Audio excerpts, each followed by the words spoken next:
Assalamualaikum warahmatullahi wabarakatuh. Waalaikumsalam warahmatullahi wabarakatuh. Warahmatullahi wabarakatuh. Baik, sebelumnya izinkan kami memperkenalkan diri kami masing-masing. Saya Alisa Isnani Putri sebagai moderator kali ini dan tentunya saya tidak sendiri, ada dua teman saya yaitu Saya Ahmad Fakhrul Rozi. Saya Kila Sujiwansari. Oke. Saya ingin mengucapkan terima kasih kepada Pak Aji yang terhormat sebagai dosen matkul AI yang sudah memberikan kami kesempatan untuk presentasi pada kali ini. Tanpa berlama-lama, kami akan memulai memaparkan hasil dari jaringan syaraf tiruan database penjualan motor bekas. Next. Baik, slide pertama akan dipaparkan oleh Oji. Baik, jadi pertama-tama kita akan menjelaskan apa itu konsep dari syaraf jaringan itu sendiri. Jadi jaringan syaraf tiruan mengadopsi jaringan syaraf biologis yang mengembangkan struktur otak manusia. Sama halnya dengan otak manusia yang memiliki neuron-neuron yang saling berhubungan satu sama lain.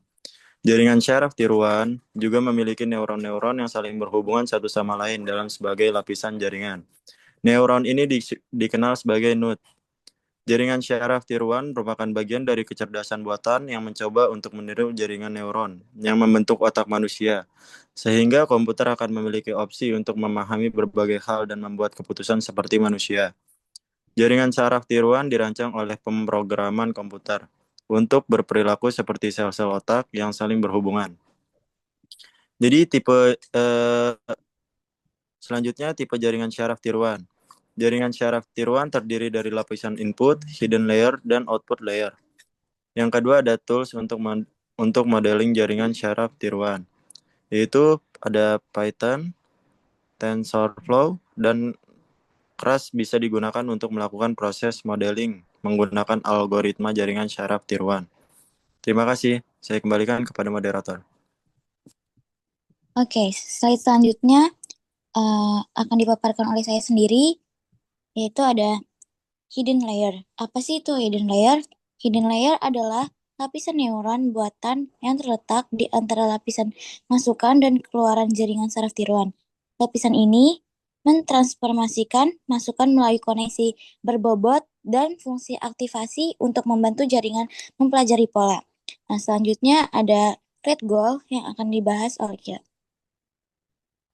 Di sini ada goal modeling. Nah, kita pakai goal modeling. Ada problemnya di sini memprediksi apakah harga motor layak tinggi atau rendah, atau mahal atau murah, berdasarkan fitur-fitur yang sudah ada di dataset. Terus tujuannya di sini ada melatih model machine learning yang mampu mengklasifikasikan harga motor, mahal atau murahnya, berdasarkan spesifikasi dan karakteristiknya. Oke, slide selanjutnya ada library dan eksplorasi data yang akan dipaparkan oleh Oji. Silakan.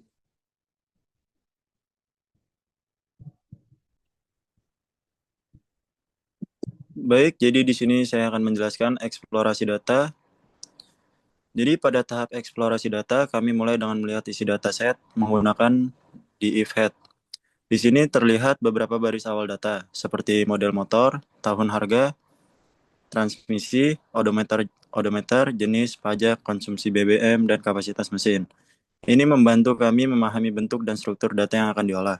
Selanjutnya, kami menampilkan statistik deskriptif menggunakan DF Describe.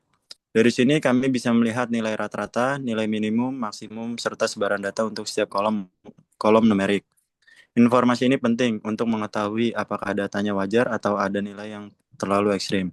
Kemudian kami menggunakan DF Info untuk melihat tipe data pada setiap kolom serta memastikan apakah ada data yang kosong. Hasilnya menunjukkan bahwa sebagian besar kolom berisi data lengkap.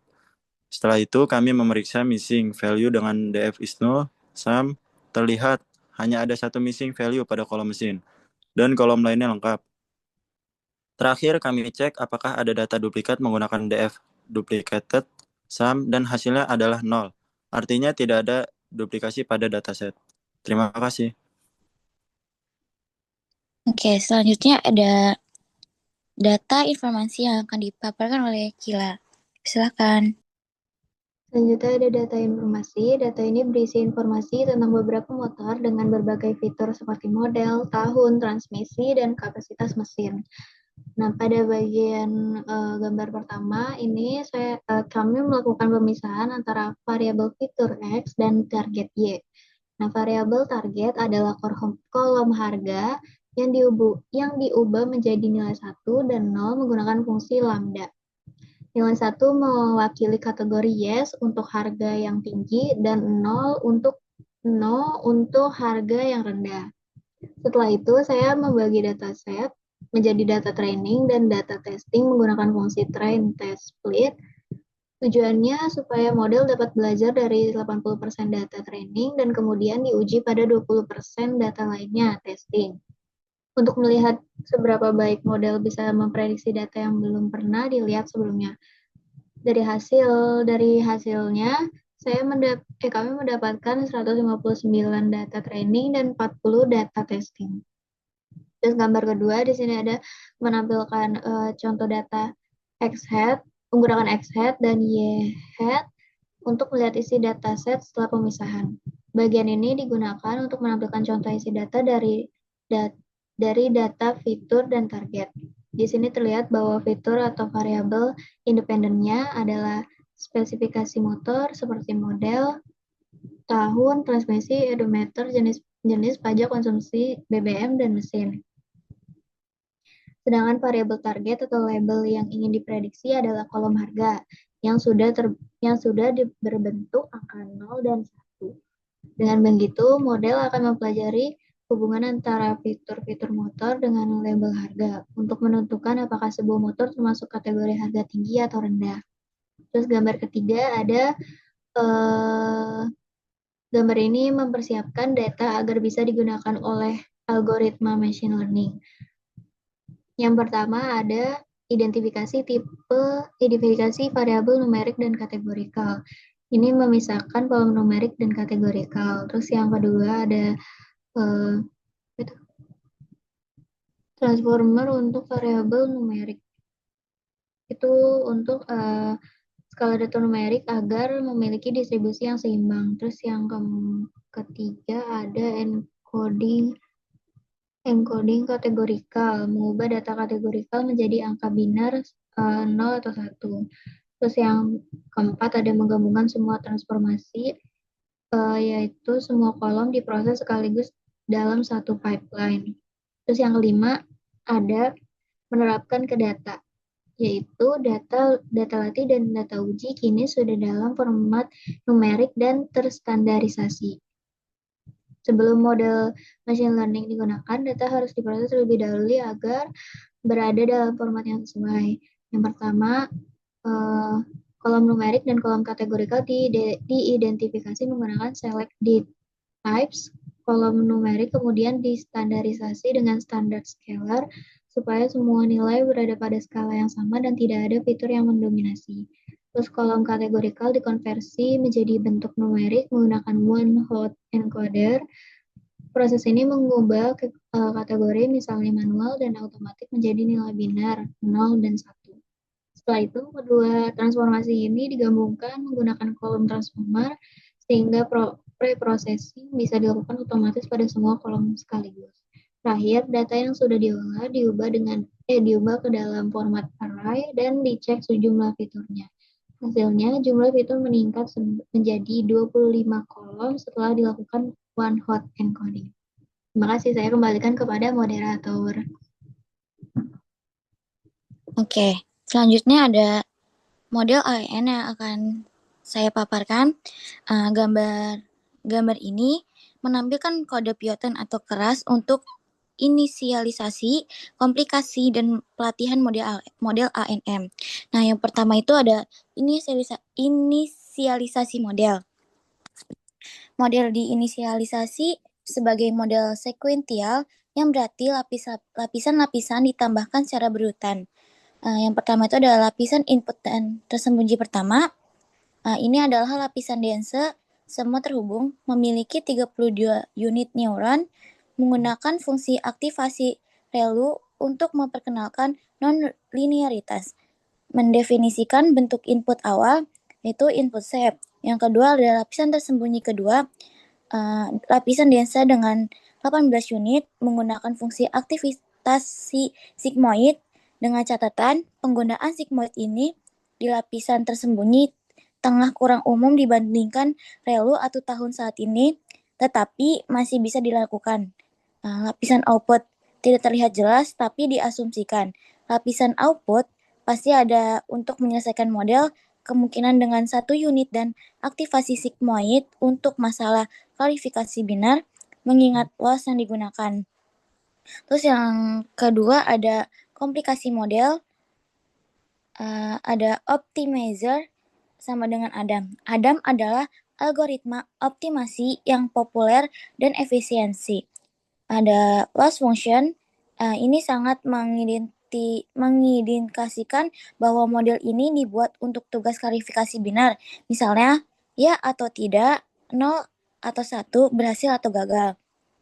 Nah, lalu ada metrik yang akan dipantau selama pelatihan adalah akurasi. Terus yang ketiga ada pelatihan modelnya. Ada history sama dengan model titik fit. Model dilatih menggunakan data X underscore train dan Y underscore train. Terus ada batch underscore size sama dengan 32 dibanding jumlah sampel yang akan dipropagasi melalui jaringan sebelum parameter model diperbarui.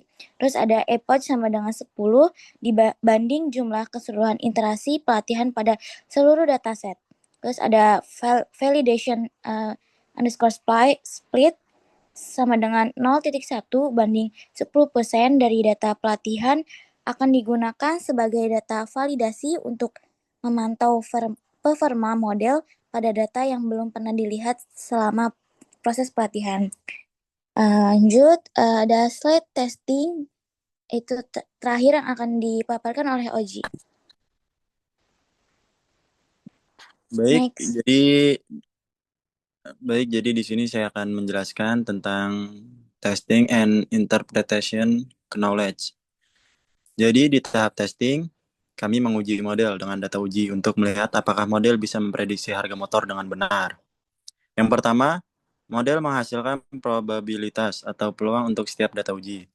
Lalu, probabilitas itu diubah menjadi kelas 0 atau 1, di mana 0 berarti murah dan 1 berarti mahal. Setelah itu, kami menghitung akurasi, yaitu seberapa banyak prediksi model yang benar. Kami juga membuat confusion matrix, yaitu tabel yang menunjukkan jumlah prediksi benar dan salah. Pada hasil testing ini, model mendapatkan akurasi 1.0 atau 100%. Artinya seluruh prediksi model tepat. Di bagian bawah ada classification report yang menunjukkan precision, recall, dan F1 sampai score. Dan semuanya bernilai 1.00, yang berarti performa model sangat baik. Terima kasih. Selanjutnya saya kembalikan kepada moderator. Oke, selanjutnya ada kesimpulan yang bisa kami paparkan, yaitu analisis data membantu memahami informasi dan mendukung keputusan. Data harus dikumpulkan dan disajikan dengan benar agar mudah dibaca dan digunakan. Nah, cukup sekian presentasi dari kelompok 8. Kurang lebihnya mohon maaf. Wassalamualaikum warahmatullahi wabarakatuh.